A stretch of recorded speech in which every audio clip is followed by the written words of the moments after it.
우리 그런 기대를 가지고 예레미야 30장 두 번째 시간이죠. 오늘 12절부터 24절까지 말씀 나누도록 하겠습니다. 말씀 제목은 끝날에 깨달으리라. 언제 깨달아요? 끝날. 희한하게 참 그렇습니다. 오늘 또 이 말씀이 어떤 의미인지를 같이 상고하면서 우리 성도님들 큰 은혜가 되시기를 바랍니다. 12절 말씀 한번 보시겠습니다. 어제 그 멸망과 구원의 이중 예언, 그래서 하나님께서 구원을 베푸실 것이다 그랬다가 또 이제 징계를 선포하시고 그 징계 가운데서 긍휼을 잊지 않으시고 또 구원에 내리라. 계속해서 이 왔다 갔다 교차적으로 이중적인 예언을 하는 것을 볼 수가 있었습니다. 오늘 이제 계속해서 그 연장입니다. 연장이라서 이중적인 예언이 계속 나오는데 마지막에 무슨 일이 일어나는가 한번 보도록 하겠습니다. 여호와께서 이와 같이 말씀하시니라. 내 상처는 고칠 수 없고 내 부상은 중하도다. 상처와 부상에 대한 얘기를 하죠. 여기서 내는 이스라엘입니다. 이스라엘. 13절 내 송사를 처리할 재판관이 없고 내 상처에는 약도 없고 처방도 없도다. 끝났다라는 거죠. 약도 없고 처방도 없다. 야, 걔 약도 없어. 뭐 이런 얘기 우리도 쓰지 않습니까? 이제 이 나라에 대해서 이제 뭐 마지막 경고를 하는 것이죠. 14절 왜 그럼 이런 일이 있었냐? 너를 사랑하던 자가 다 너를 잊고 찾지 아니하니 이는 내 악행이 많고 네 죄가 많기 때문에 나는 네 원수가 당할 고난을 네가 받게 하며 잔인한 징계를 내렸도다. 잔인한 징계, 원수가 받을 고난, 이런 것들을 이스라엘이 받게 하는 것은 죄가 많고 악행이 많았기 때문에 이런 일을 한다는 예레미야의 예언이 되겠습니다. 여러분, 제가 지난주인가 말씀을 한번 드렸는데 병이 오고 고난이 오고 아픔이 오는 여러 가지 이유가 있다고 말씀을 드렸습니다. 어떤 분들은 모든 고난, 모든 병, 모든 문제는 고난들은 죄 때문에 그래 이렇게 얘기하는 분들이 계십니다. 그런데 그렇지만은 않다고 얘기를 드렸습니다. 물론 죄 때문에 범하는 병, 드는 병이 있고 징계가 있고 심판이 있습니다. 그런데 그렇지 않은 것들도 있습니다. 욥 같은 경우는 죄 때문에 그런 거 아닙니다. 거기 정확하게 적혀 있어요. 죄 때문에 그런 게 아니라고. 욥은 갑자기 고난을 당하죠. 병도 들고 자녀도 잃고 재산도 잃고 이게 삼중 고난이라 그러는데, 그래서 그렇게 처해지는데 병이 든 거, 그런 고난을 당하는 거 성경에서는 정확하게 말합니다. 죄 때문에 그런 게 아니라고. 새 친구가 찾아와서 너 죄 때문에 그래, 인과응보야, 네 잘못이 있어, 왜 그걸 인정 안 해? 그러면서 42장 내내 같은 말 반복하잖아요. 돌아가면서. 근데 고난이 계속 욥은 얘기하잖아요. 나 그런 죄 진 적이 없다. 정말 하나님 앞에 떳떳하다. 근데 왜 이렇게 고난이 오는지 모르겠다. 내 생일이 없어졌으면 좋겠다. 그 계속해서 얘기를 하는데 그럼에도 불구하고 이제 더 깊은 깨달음을 얻긴 합니다. 귀로만 듣던 하나님을 눈으로 보게 되고 그렇게 하는데, 그것은 우리가 통상적으로 생각하는 욥의 고난은 죄 때문에 그런 게 아니고 이 고난과 아픔의 원인이 딴 데도 있다라는 걸 보여주는 겁니다. 인과응보의 죄논리, 운명론적, 숙명론적 그런 시각의 고난을 보는 그 눈을 거절하고 고난의 새로운 면을 보여주는 게 욥기의 정확한 의미입니다. 하나님의 주권 속에서 하나님의 백성들을 더 연단하기 위해서도 이 어떤 고난과 아픔과 질병이 쓰여질 수 있다라는 거죠.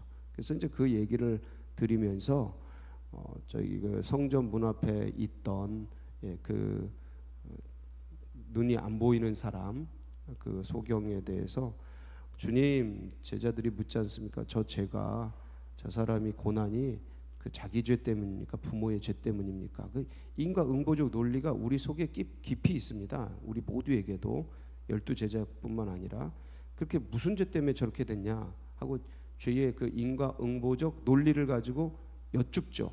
주님이 그때 뭐라 그래요? 자기의 죄도 아니고 부모의 죄도 아니고 하나님의 일을 나타내려 함이니라. 이 말씀하잖아요. 예, 그렇죠? 이 하나님의 일이 뭡니까? 하나님의 영광을 드러내기 위한 그러한 것이다. 이게 고난과 질병과 아픔도 하나님의 영광의 도구가 될 수 있는 겁니다. 예, 맞습니다. 38년 된 병자를 보면 또 이렇게 죄 때문에 그럴 수도 있는데, 그러나 나사로의 죽음을 보면 나사로가 병들어서 죽거든요. 그냥 죽는 게 아니고 병들어서 고생합니다. 그때 이제 죽기 전에 마리아와 마르다가 예수님께 보내서 예수님 와서 도와주세요 그럴 때 냅둬 버려요. 죽으라고. 죽은 지 나흘이 됐을 때 찾아갑니다. 가장 오래된 사람을 이제 고치죠. 회복시키고 부활시킵니다. 나사로가 이제 성경에서 이렇게 기록된 날짜로 제일 오래됐던 사람 중에 한 사람입니다. 그래서 이게 하나님의 영광을 나타내려고 한다 하면서 주님께서 이제 고쳐주시죠. 이렇게 이런 문제, 고난, 아픔, 징계 이런 것들이 꼭 죄 때문에 그런 것만은 아닌데, 여기서는 뭡니까? 이스라엘은 죄 때문에 그렇습니다. 죄 때문에 그래요. 네 악행이 많고 네 죄가 많기 때문에 정확하게 기록을 하고 있죠. 그래서 사실 많은 부분이 인간의 연약함과 죄 때문에 이렇게 비롯이 됩니다. 15절, 너는 어찌하여 내 상처 때문에 부르짖느냐? 네 고통이 심하도다. 네 악행이 많고 네 죄가 허다함으로 내가 이 일을 너에게 행하였느니라. 이거 누가 말씀하시는 거라고요? 12절, 여호와께서 이와 같이 말씀하시니라. 그러니까 너는 어찌하여 네 상처 때문에 부르짖느냐? 왜 네가 잘못하고 네가 그렇게 힘들어하느냐? 네 고통이 심하도다. 네 악행이 많고 네 죄가 허다함으로 내가 이 일을 너에게 행하였느니라. 하나님이 행했다라는 거예요. 악행과 죄의 대가로. 자, 그런데 이제 또 넘어가 보면, 그래서 이제 이 이스라엘을 이 악행과 죄의 대가로 벌을 주시는데, 이 상처 아픔을 누가 주냐면 그 주변의 국가들을 통해서 몽둥이와 이 채찍으로 사용해서 이제 이스라엘을 고난을 줍니다. 바벨론, 아수르 이런 나라들, 페르시아 이런 나라들을 들어서 이제 이스라엘을 공격하는데, 16절 한번 보겠습니다. 그런 나라들을 결국 어떻게 하실 건지. 그러므로 너를 먹는 모든 자는 누굽니까? 이스라엘을 고통 주고 아픔 주는 그런 나라들입니다. 잡아먹힐 것이며 네 모든 대적은, 이스라엘을 멸망시키고 식민지 삼는 나라죠. 사로잡혀 갈 것이고, 이제 거꾸로 그렇게 된다는 거예요. 너에게서 탈취해간 자는, 이제 성정 기물들, 왕궁 기물들을 다 탈취해가죠. 탈취를 당할 것이며, 나중에 아수르도 다 뺏깁니다. 바벨론도 그 찬란한 금은 보석, 황금 궁전 다 뺏겨요. 페르시아에게. 페르시아는 또 로마에 뺏기고 그리스에 뺏기고, 너에게서 노략질한 모든 자는 노략물이 되리라. 그러니까 이제 이렇게 이스라엘을 공격해서 하나님의 채찍과 몽둥이로 쓰임 받았는데, 근데 너무 잔인하게 하거든요. 그래서 이 나라들이 도로 다 멸망당하고 없어집니다. 그래서 이렇게 공격을 해서 고통을 당하는 자들도 거꾸로 이렇게 주님께서 징계하실 것에 대한 말씀이십니다. 그러면서 이 이스라엘은 결국 어떻게 하실 거예요? 17절입니다. 여호와의 말씀이니라. 그들이 쫓겨난 자라 하매 시온을 찾는 자가 없은즉 내가 너의 상처로부터 새살이 돋아나게 하여 너를 어떻게 하리라요? 고쳐주리라. 이게 주님의, 이게 진짜 마음이에요. 주님의 진짜 마음. 이게 부모의 진짜 마음이에요. 애를 이렇게 혼내면서도 잘 바르게 자라기를 원하는 부모의 진짜 마음이죠. 18절, 여호와께서 말씀하시니라. 보라, 내가 야곱 장막의 포로들을 돌아오게 할 것이고 그 거처들의 사랑을 베풀 것이라. 성읍은 그 폐허가 된 언덕 위에 건축될 것이요 그 보루는 규정에 따라 사람이 살게 되리라. 이제 회복에 대한 말씀, 다시 재건에 대한 말씀. 재건축이죠. 재건축. 깨끗하게 다시 일으키는. 그래서 그 땅에 19절, 그들에게서 감사하는 소리가 나오고 즐거워하는 자들의 소리가 나오리라. 내가 그들을 번성하게 하리니 그들의 수가 줄어들지 아니하겠고 내가 그들을 존귀하게 하리니 그들은 비천하여지지 아니하리라. 여러분에게 이런 은혜가 있길 바랍니다. 예, 이런 가정의 축복이 있길 바랍니다. 풍성하고 번성하고 가문이 일어나고 얼마나 좋아요. 그래서 20절 그의 자손은 예전과 같겠고 그 회중은 내 앞에 굳게 설 것이며 그를 압박하는 모든 사람은 내가 다 벌하리라. 오히려 이제 거꾸로 이스라엘을 공격하고 압박하는 자들은 하나님이 친히 벌하시는 그런 은혜. 그래서 가능하면 하나님의 사람들을 건드리지 않는 게 좋습니다. 왜냐하면 결국은 당해요. 하나님이 가만두질 않아요. 그래서 이런 하나님의 교회를 건드리거나 하나님의 선교사들을 건드리고 하나님의 사람들을 건드리면 하나님의 눈동자를 건드린다 그래요. 그거를 하나님의 촉범한다 그래요. 거룩한 거를 건드려 버리는, 눈동자를 건드려 버리는 거예요. 그러면 이제 진노하셔요. 그래서 이제 중국에서 딱 보지 않습니까? 교회들을 십자가를 허물고 교회당을 깨뜨리고, 그러니까 이제 하나님께서 엄청난, 지금 중국이요, 미국과 중국에 엄청난 전쟁이 붙었습니다. 지금은 총 들고 안 싸워요. 물론 최후에는 그럴 수도 있는데 무역전쟁 제가 한 2년 전에 말씀을 드렸는데 무역전쟁은 이제는 완전히 넘어가서 이제 금융전쟁도 아주 깊게 붙었습니다. 그래서 지금 중국이 완전히 속빈 강정이라 그러죠. 속빈 강정. 속의 것들은 다 뺏기고 외국인 지분으로 다 채워졌어요. 이게 이제 우리나라가 IMF 때 겪었던 일 중에 하나인데, 뭐 이렇게 뭐 파이 뭐 아니면 뭐 제티 이런 게 있잖아요. 이 중국 회사가 있는데 지분들이 외국인 지분으로 싹 뺏겨가고 있어요. 그러니까 속빈 강정이에요. 겉은 멀쩡한 것 같은데 속은 다 빼가. 요새 이렇게 싸워요. 예를 들어서 S전자가 있다.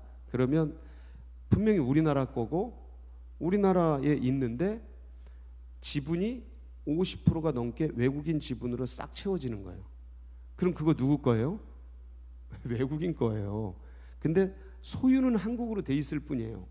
우리가 그걸 모를 뿐이지. 전에는 우리나라 지분이 99%인데 지금은 싹 뺏긴 거예요. 그럼 그게 뭐냐? 이게 이제 요새 경제 전쟁이에요. 그래서 큰 타격이 없는 것 같은데 우리나라의 국부는 쫙쫙 빠져나가는 거예요. 쫙쫙. 이렇게 된 게 지금 중국의 모습입니다. 그래서 하나님이 그냥 두지 않는다. 왜? 하나님의 눈을 건드렸으니까요. 어떻게 교회를 부시고 어떻게 선교사들을 다 내쫓고, 우리 선교사님들 다 쫓겨왔잖아요. 다 추방됐습니다. 그렇게 하는 거는 아주 나쁜 짓이에요. 그래서 이제 하나님께서 저는 중국을 하나님이 심판할 거라고 믿습니다. 지금도 진행 중에 있고요. 조금 있으면 드러날 겁니다. 그때 다시 한번 말씀을 드릴게요. 21절 보실까요? 그 영도자는 그들 중에서 나올 것이요 그 통치자도 그들 중에서 나오리라. 내가 그를 가까이 오게 하리니 그가 내게 가까이 오리라. 참으로 담대한 마음으로 내게 가까이 올 자가 누구냐? 여호와의 말씀이니라. 이제 나라를 안정시키는 거죠. 영도자 통치자들을 그 안에서 나오게 하고, 전부 외국인이 했는데 바벨론이 했고 아수르가 있고 그리스가 있고 로마가 있지 뭐 이 자기 나라의 영도자가 어디 있었습니까? 그런데 이제 하나님께서 영도자를 세우겠다는 거예요. 그리고 그래서 하고 싶은 게 뭐예요? 22절 다 같이 한번 봉독합니다. 시작. 너희는 내 백성이 되겠고 나는 너희의 하나님이 되리라. 이게 처음부터 인간을 지으시고 태초에 이 만물을 만드실 때부터 꿈꿨던 거예요. 하나님 나라. 이게 나라 개념이잖아요. 천국, 하나님 나라, 이 나라 개념인데, 여러분 가장 인간적으로 아름답게 묘사되는 건 아버지와 자녀의 관계입니다.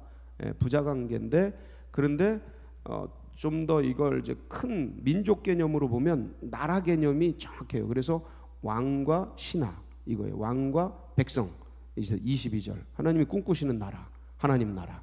이게 처음부터 지금까지 일생. 그 예수님도 오셔서 뭐라 그러셨어요? 회개하라, 천국이 가까이 왔느니라. 그래서 하나님 나라예요, 이 천국. 하나님 나라 운동을 하셨던 거예요. 예수님이 하나님이 꿈꿨던 그 나라, 그거를 그대로 가져와서 그 운동을 일으켰던 게 예수님이죠. 예, 하나님 나라 운동. 그래서 천국의 비유 계속 끊임없이 얘기하잖아요. 예, 그 천국의 비유도 말씀하시고. 그래서 이게 꿈꿨던 게 뭐냐? 너희는 내 백성이 되겠고 나는 너희의 하나님이 되리라. 백성은 뭡니까? 왕의 통치를 받는 자들. 그래서 왕이 누구십니까? 우리 주님. 주님의 뜻, 주님의 마음, 그거를 탁 가슴에 품고 그대로 사는 백성. 할렐루야. 예, 오늘도 그렇게 사시길 바랍니다. 자, 이런 나라를 꿈꾸는데 주님이, 근데 문제는 백성들이 알아요, 몰라요? 이스라엘 백성들이 언제 알아요? 야, 이게 참 고통스러워. 24절 맨 끝에 볼까요? 여호와의 진노는 그의 마음에 뜻한 바를 행하여 이루기까지는 돌이키지 아니하나니 너희가 언제 그것을 깨달으리라요? 끝날에, 마지막에. 왜 이렇게 항상 끝에 깨닫는지 몰라요. 돈을 다 잃고 뭘 깨달아요? 돈의 소중함을 깨달아요. 건강을 다 잃고 뭘 깨달아요? 건강의 소중함을 알아요. 왜 그런지 몰라. 이게 바로 끝날이라는 소리예요. 그때, 예, 끝날에. 근데 다 잃고 없어지고 징계를 직살나게 받고 그때 주님의 은혜가 뭔지를 알아요. 그거 왜 그런지 몰라. 인간이 이래요. 인간이 이래요. 근데 이 끝날이 정말 우리 속에서 이 종말론적 인식인데, 날마다 지속하는 사람들은 고난과 아픔을 당하지 않고도 깨닫습니다. 무슨 말씀이냐면, 오늘을 마지막인 것처럼, 지금 여기서 끝날인 것처럼, 최후인 것처럼, 죽음 앞에 선 것처럼, 종말에 이르는 것처럼 주님 앞에서 그러한 심정을 가지고, 그런 겸손한 마음을 가지고 그러한 마음으로 주께 구하고 주의 뜻을 찾고 그렇게 살아가는 사람, 그게 하나님 앞에서 깨달은 사람이 되는 거예요. 하나님의 마음을 받는 사람이 되는 거예요. 오늘 이 자리가 그런 자리를 되길 바라며, 오늘도 그런 축복 속에 살아가는 복된 날 되시기를 축원합니다. 같이 기도하시겠습니다. 예. 후회하는 삶이 아니 되고 오늘 다시 주의 뜻을 붙들고 살아가는 그런 은혜, 이것을 우리만 누릴 것이 아니고 다음 세대들과 새가족들, 온 사람들이 누리도록 기도해 주시고, 특별히 이 열방과 이 민족 주님께로 돌아오도록, 그래서 그 일들에 있어서 서울제일교회가 마중물처럼 쓰임받도록 여러분 위해서 기도해 주시고, 주의 마음을 시원케 하고 기쁘게 하고 주의 뜻과 비전, 하나님 나라죠, 그것을 이루어드리는 정말 그런 귀한 우리 서울제일교회, 다시 복음의 길을 가는 교회가 되도록 여러분 각자의 기도 제목 붙들고 우리 주여 한번 부르짖고 기도하며 나갑니다. 부르짖습니다. 주여,